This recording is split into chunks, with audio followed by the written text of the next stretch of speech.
A man who acknowledges nothing higher than himself and his peers succumbs to an awful error.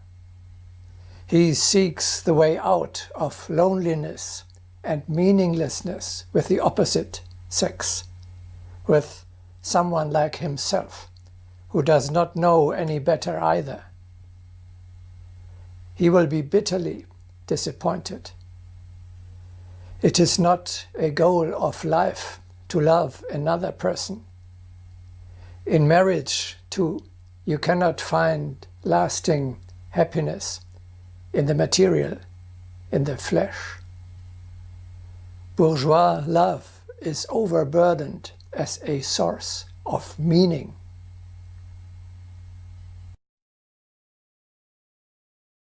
As long as either man or woman is wedded to the idea that personal happiness on the physical plane is the end and aim of life, instead of the fulfillment of duty, all chance of happiness will fly away like a bird on the wing, while the fulfillment of duty will at least bring peace to the soul and a possible recognition of the reality of the ideal toward which they are striving, but which may not yet exist on this plane.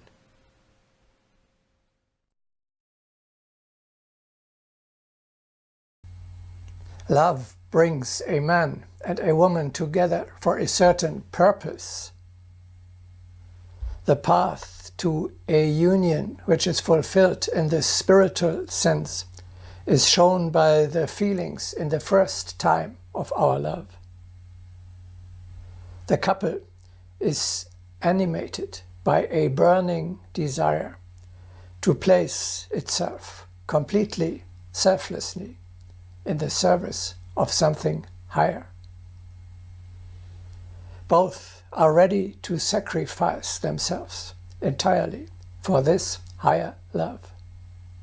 This is not an egotistic feeling. They both sense the connection with the higher spheres. When you love, you perceive more than others. You recognize through all the imperfections of the body, of the perishable being which the others see, the beautiful, eternal core, the divine nature of the beloved. This divine spark shines through from time to time, even in the ugliest, most deeply sunken man. This is what you love.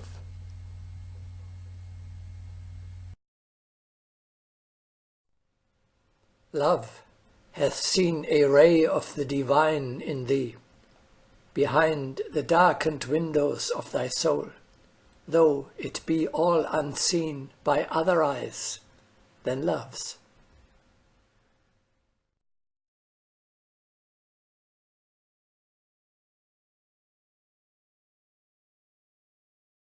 To love is to be able to perceive another man the way God has meant him to be.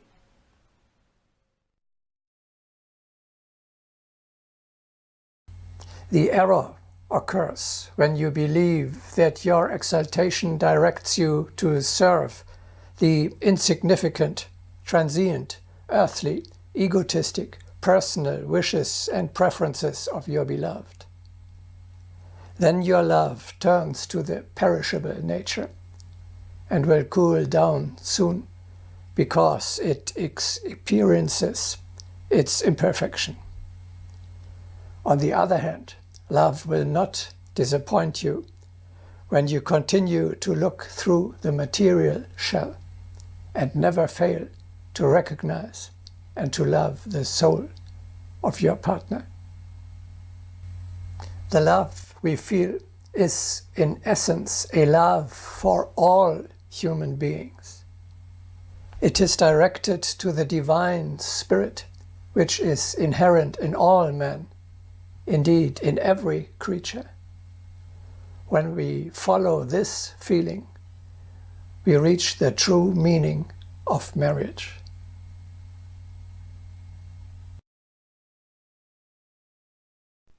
Not egoism dwells in the heart, but a feeling that embraces all humanity.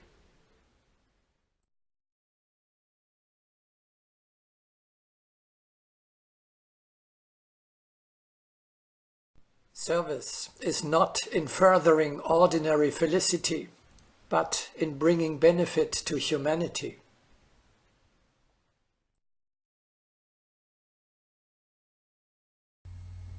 A master has no family in the earthly sense.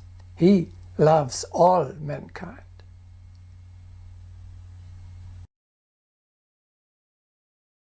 Love not a man, but mankind.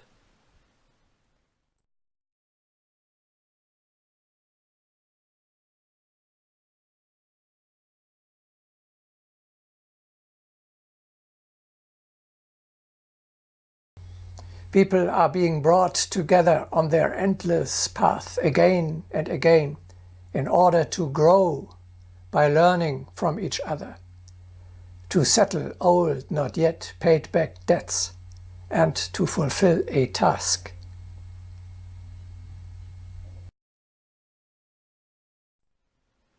No less than half of all earthly encounters take place because of past incarnations.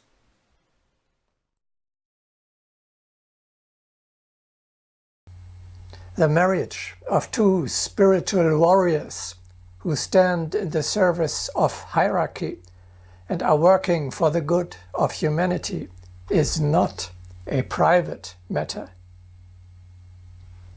Two immortals who unite will pursue a higher goal than just to lead a pleasant life and to generate descendants who, in their turn, only wish to vegetate undisturbed and do not know for what purpose they are on earth. The mission of man, to advance on the path to mastery, to serve selflessly the common good, and to practice the higher communion, does not come to a stop with marriage. The married couple has the privilege of walking this path together.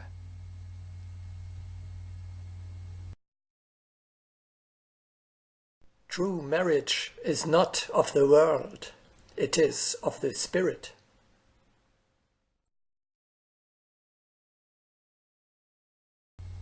The common task is what creates a meaning and frees us from the error of the personal.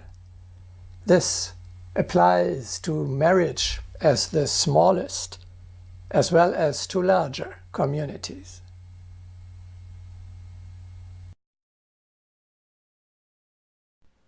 Let us take as an example a choir, or an army, or a team of workmen. It is probable that in such groups there can be found many people clouded by misfortune, but their common unity will lessen their personal unhappiness.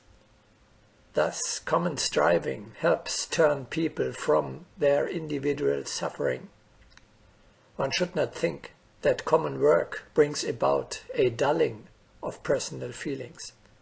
On the contrary, with a high quality of labor, it can heighten one's striving.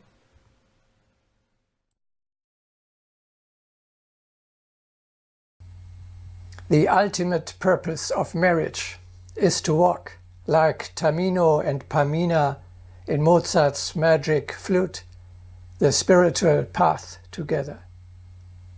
What could be more beautiful than you and your partner helping and inspiring each other on this highest journey?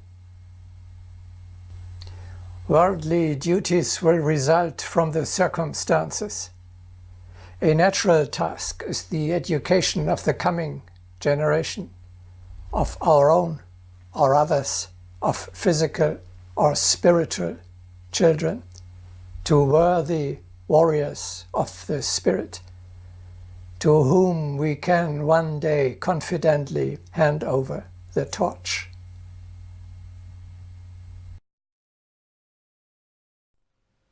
O ye wise men, your efforts will be fruitless if woman does not stretch out her hand to you, and if you do not raise a generation of heroes.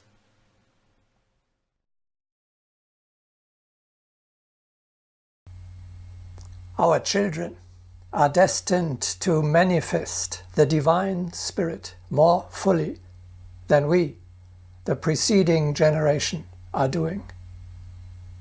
This is the high goal that love, marriage and family are to serve.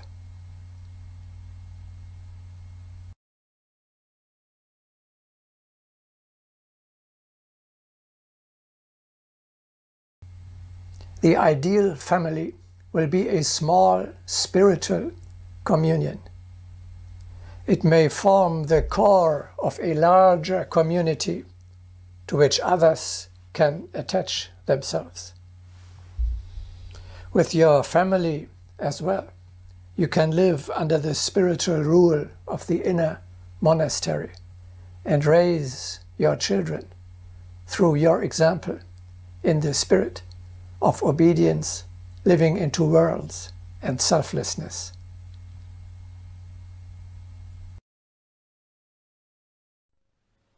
The true family is the prototype of communal life. It can personify cooperation and hierarchy and all the conditions of the brotherhood. But such families are extremely rare, and therefore it is impossible to say to everyone that the family is the symbol of the brotherhood.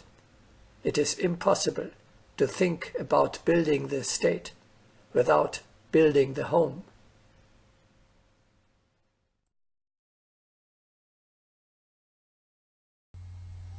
Such a small community can change the whole world. Just think of Helena and Nicholas Roerich.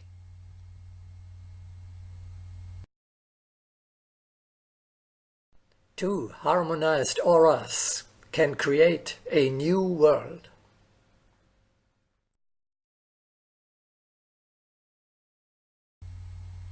Like any other community, a family can only exist in the long run if it observes the principle of hierarchy. He who is spiritually superior must take the lead, and the others must follow. As man and woman, you are entrusted with the difficult task to determine who is to lead in which area. Above all, your children must learn and understand that the adults are destined to lead. You may consult with your older children at a suitable opportunity, but ultimately you as parents must decide, because you alone bear the responsibility until your children are of age.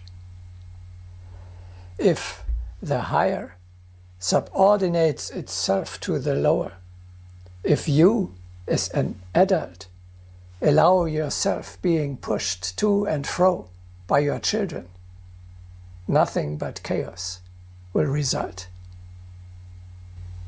This also applies to a child who stands hierarchically and spiritually higher than his parents, which is not unusual at all.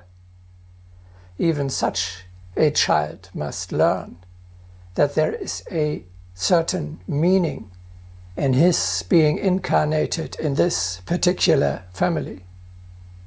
Even such a child must learn to subordinate itself to the one who bears responsibility.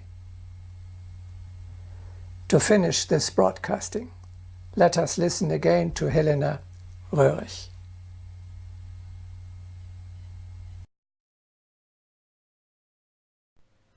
I hope very much that you do not spoil the growing warrior.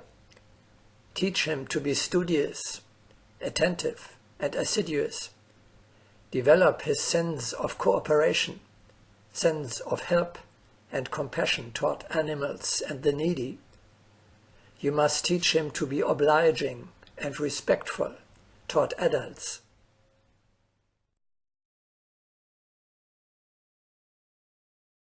Thereby is strengthened the understanding of hierarchy. Let him learn to think about other people and to be happy if he can bring some cheer to others. The most terrible thing is to develop in a child selfishness and stinginess, as these vices will limit its thinking.